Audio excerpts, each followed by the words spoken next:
The way out is for you to have good governance. Kayo, good governance, the only way out. Yes. And for you to take a hair follicle drug test. Yun! Yes! Lahat kayo mga vlogger. Yes! Yan ang isigaw. Hair follicle drug test. Yan ang isigaw nyo. Kung para sa infraction, walang case, no? Kasi yung sedition, may mga elements yun. If you look at the elements ng sedition, there's got to be a violent na tumultuous activity as a result sa mga pinagsasabi ko. Yung pinagsasabi ko, mga kababayan, is just an expression ng ating freedom of expression. Walang masama na tumayo ka at sabihin, i-cite mo yung mali ng gobyerno. Walang masama. Yung konstitusyon natin ginagaranti yun na we have a right to express ourselves in peaceful gathering. At ang sinasabi nga, naging sabi kayo dito, nag-encourage ako. Pati yung armed forces, ina-encourage ko. Ang mundo, ang dami nag-encourage sa armed forces. Sabi, lusubin na ang Malacanang. And I was doing them great service na iwasan yung confrontation. Kaya sinasabi ko, huwag kayong lulusog sa Malacanang. Mag-rally kayo kung gusto niyo mag-rally. Walang lulusog sa Malacanang. Kasi kung ako ang commander ng PSG, I will specifically order my troops na rat-rating kayo. That was my pronouncement. Now call it inciting to sedition or inciting to prevent armed confrontation. Prevent injury sa part ng mga nagrarally. So, ewan ko kung ano yung kaso, no? Well, anyway, kung gusto nila na lalong maging masama ang sitwasyon ng Pilipinas, go ahead. The only way out here, Mr. BBM, no? The only way out is for you to have good governance. Kayo, good governance, the only way out. Yes. And for you to take a hair follicle drug test. Yun! Yes! Lahat kayo mga vlogger. Yes! Yan ang isigaw. Hair follicle drug test. Yan ang isigaw nyo. Kung malusot man siya dyan, sa hair follicle drug test, yung saka yung abuse of power. Pangatlo, yung komunistas, you stick to the issue. It is the right of every Filipino to cite them in contempt. We are the highest authority in the land. The government is there for us and they should react for us. Yung mahalaga, huwag niyong ipagpalit yung inyong karapatan dahil sa natatakot kayo.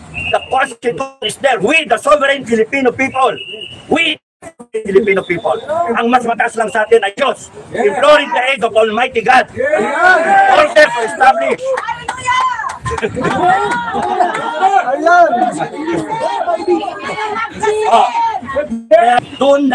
Do not rebel against government.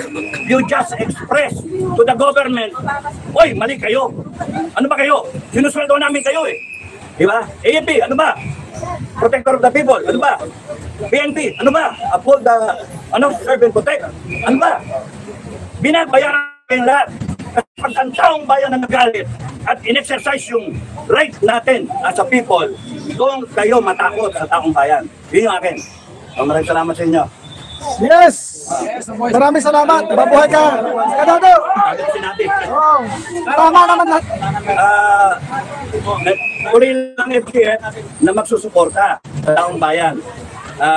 Hindi kami, ayaw namin na umuwi tayo sa civil war. Ayaw natin. Kasi tayo magkapatayan. Gusto lang natin dinigin tayo ng gobyerno na palpak, na nagnanakaw, nagdudro, na nagkokomunista, etc. Gusto natin maayos ang bansa natin. Bakit? Kayo lang ba may bansa, mga politiko? Bansa namin to!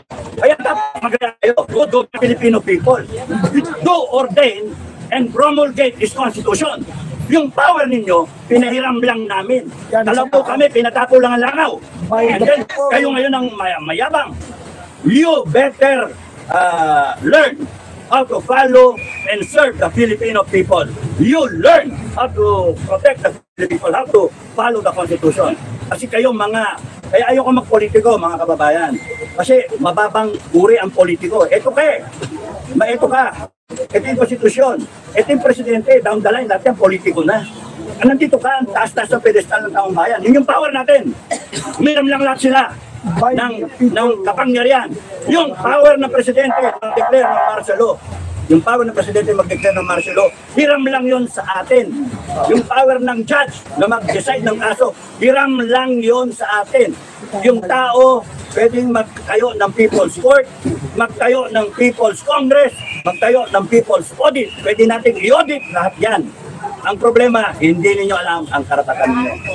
Ayan, Kap, yung nung araw, nagkaroon po ng proclamation yung PDP. At doon po sa proclamation na yon ay may binanggit po si PRRD na nag-joke po siya patungkol po dito sa Gorbor sa 15 senador. Bilang dati po kayong meaning uniform, dati po kayong nangangalaga ng ating batas, no? Ano po yung para sa inyo po ba? Dapat mo ba itong seryosohin na joke ni PRRD o hindi? Alam mo, pag kami papatayin ka, hindi mo na sinasabing papatayin kita. Tama. Ano yung pinatay ko? 73 lang. Kasi lang, sinabihan ko na papatayin ko kayo. 73 na yung pinatay ko. Nagpaalam ba ako? Hindi, patay sila. Yung sinasabi ni Digong, joke lang yun. Kasi pag ikaw may pala ka, hindi mo na sasabi, oy, papatayin kita ha, mamayang gabi, yari ka, patay ka. Hindi mo na pagpapalam yun.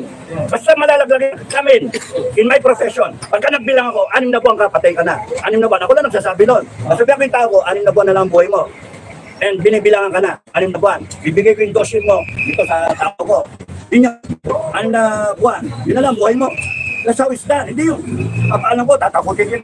Ang tinatakot mo, it is meant for you. It is meant to strike a chord inside you para ikaw matauhan. Para ikaw may lagay mo sarili mo sa tamang hulog. Yan ginawa ni Digong. Hindi ano yun. Wala, ano ba yun? Joke yun. Eh, kung gusto nila, kasuhan nila. Bahala siya magano. Pero nung sinabi, nadinig ko yun, sabi ko, brilliant talaga yung tao eh. Why? Because he will defend his daughter. Sa tanong ni BMR, yung mahigit milyones na miyembro po ng FJ, may endorso po ba kayong senador sa iba't ibang grupo? Kasi may mga independent senador na ating miyembro ng kasundaluhan at mayroon naman... Isa sa mga endorse ko, yung mga PDP also. In budgeting. But with this revelation now of Congressman Sid na pumirma ang Bicameral Conference Committee ng blankong final committee report, ito'y magpapasinungaling doon sa sinasabi na nagsagawa ng isang complete staff work at nagsagawa ng due diligence ang tanggapan ng Pangulo. Ang i-challenge ko lang siguro, Kong Sid, baka naman kasi sabihin ng mga miyembro ng BICAM Committee, yung blankong yan, meron kaming agreement dyan na i-fill upan na lang ng kanilang technical working group or secretariat. Pwede po ba yun? Hindi yan pwede because and I think it's in the BICAM report also. Yes, actually earlier, when Congressman Ungab showed me these documents, I was honestly in total shock. Tama yung sinabi ni Presidente that all the figures in the enrolled bill for the General Appropriations Act for the President to sign should be accurate. Please look lang. And you cannot escape the rigors of scrutiny kasi dadaan ng maraming papel. And it goes back to the proponents, kung may kopya sila, but sabi niya, puta, hindi ko ito sinabi. This is wrong because I never advocated for this kind of action. Malikot ang papel sa gobyerno. So, do not try to, for those enterprising or whatever you want, wag mong gawain niya kasi talagang kung sa opisina kita, barilin kita. Totoo. Para akong pinahiya at pagtawanan ako ng mga congressman. So, mabuti yung alam ninyo. Barilan ka agad para wala ng istorya. Luko-luko may trial ba tayo? Gastos niya.